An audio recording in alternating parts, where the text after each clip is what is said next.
Okay, so yeah, I just finished checking off Crash Bandicoot 1 off the original trilogy list. I found it quite fine. I wonder how its sequel will hold up though. My goodness, this game is so good!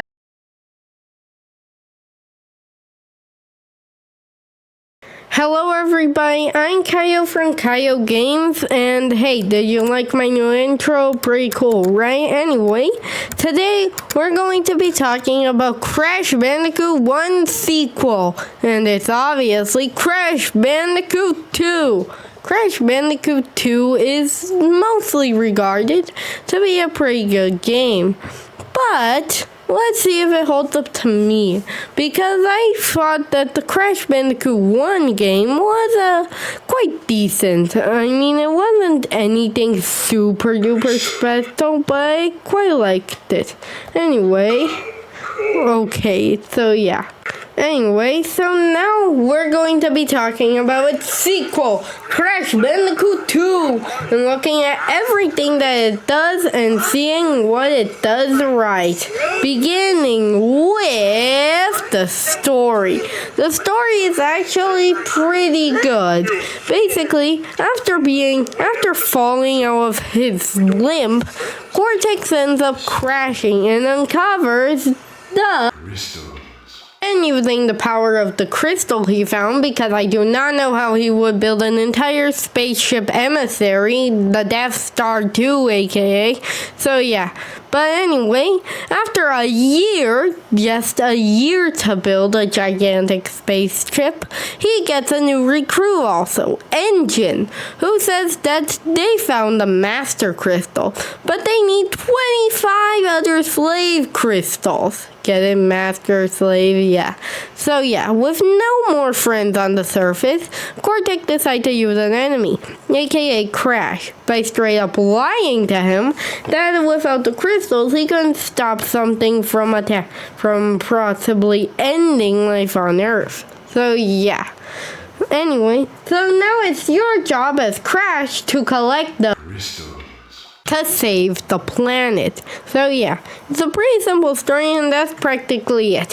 Psych! Yeah, it turns out there's a bit more story. First up, Sana has been literally replaced by Coco.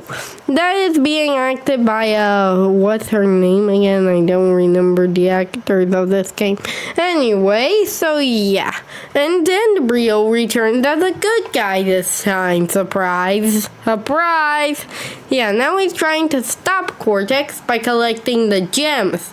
So yeah, now you have to collect the gems and the crystals to be able to defeat Cortex. So yeah, it's a pretty good story, honestly. And I think it's better than the original. But as for gameplay, Crash has all of his original moves. The spin, jump, and slide. So yeah, but he also... Oh wait, the slide, he didn't have the slide, that's right, he has some new moves, like the slide and the belly flop. So yeah. Well, that's all introduced in a pretty simple tutorial, and the other levels are pretty good. Sometimes you need to backtrack to be able to collect the gem and the crystal. So yeah, I'm officially going to start a counter for that. Oh, and about the backtracking, well, despite being pretty prominent and not that big of a deal. So yeah, but besides these things, there are also some vehicle levels. Mainly the jetpack, polar, and the jet ski. The jet ski is okay. You can press Y, I think, to charge. And it's actually quite like the fun gimmick. And then we have Polar. Polar is adorable, as you all can clearly see, but he also is very helpful. He lets you breeze through some levels, and practically the hog equivalent of this game. But even then, Polar is just better to control, and I actually quite like him. And then there's the jetpack, which is made for slower pace levels, and it's honestly not too good. At least they're only found in the final world. So yeah, that's all there is in a nutshell. So, but all these gimmicks, except for you, mister, are pretty fun. So yeah, the level design also helps this, with various enemies being around the place and it being incredibly cool to do stuff. Yeah, especially to collect every gem and every crystal. So yeah, it's pretty good. And also, some of the gems are colored. These colored gems are practically the Chaos Emerald, though unlike the Chaos Emerald, you have to do specific things to collect these. Like, for example, sometimes you need to beat a level without breaking a box, jump through a wall, so yeah, pretty good. And sometimes you need to think completely out of the box for these, which is pretty cool, honestly. So yeah, too bad there aren't any color crystals in this game, but the gems I think are enough. Oh, and also, another cool thing about this game are the new chase levels. In the original, there were only a few boulder chase levels. In this game, there are polar bear chase levels where you're chased by a polar bear. So yeah, it's a pretty good idea. And I actually find it quite cool. Though another cool thing about the game is the fact that the game's visuals are great. Seriously, visually, this is one of the best PS1 games. I think it's even better than Crash 1's visual style. Yeah.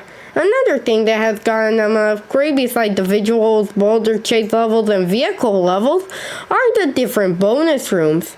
This time, you don't need to collect tokens or not die to land them.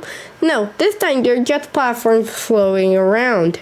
That if you even touch them, they'll bring you there. And there are also some different crates too, like the Nitro, which unlike the TNT explodes instantly no matter where you touch it. On it makes for a pretty cool experience. But there's another thing that this game has going for it. It's some of the bosses. Oh yeah, speaking of which, let's talk about the bosses. The first game has one good boss out of 6. This game has one good boss out of 5. So yeah, you could say the bosses are worse, but that bear boss is just better than the bear boss in the original. Okay. So yeah, let's go in order. Ripperoo is the worst boss in this game, and I do not care what you say. He's just super easy and not fun to fight. The Komodo Bros are just mid, like, they're the worst mid boss in this entire game. I find them not to be that good or even amusing at that. So yeah, and their fight is pretty boring and they have literally 2 attacks. Tiny Tiger has a great idea, though is kind of easy in execution. Then we have, well, I'm not gonna spoil it yet. The final fight against Cortex is still very bad by not being the worst. I seriously hate that this was the final fight. Seriously, why is this the choice? You could just made Ripperoo fly on a jetpack. Why didn't you do that? Anyway, but then we have the one great boss in the game, which is the Court Engine. Engine has the ability to shoot different lasers and missiles. That makes for a very fun and intriguingly cool fight. Seriously, that fact alone is great. It looks very fun to fight, especially since it goes against the laws of the physics practically, and makes you throw a Wumpa fruit that generates out Crash's body. So yeah, pretty cool, well, in my opinion. So yeah. Oh, and I have to say, despite the final fight being very underwhelming, the final scene where after you collect all of the gems, it's pretty satisfying seeing the giant blimp that Cortex controls be destroyed and crash down. get it crash down. I know, it's hilarious, right? But another good thing that this game has going for it are the different levels. There are various levels, like ice levels, that make up half the games. But there are also sewer levels and the occasional jungle levels. So yeah, while the snow levels I think overpopulate a little bit, they're not too bad. But yeah. I also really like that this game has secret levels. That's right, not just your base levels anymore. There are secrets hidden away that you need to search to find. Most of these secrets aren't nothing notable, but they're pretty cool, and I actually find them, pretty cool. So yeah, overall, that's my opinion on Crash Bandicoot 2. Overall, I actually found that it to be a good game. It's way better than the original Crash 1. And I don't think I even talked about all the features that this game has. This game is very good. But let me know about your opinions. What do you think about this game? Do you think it's the best Crash game or no?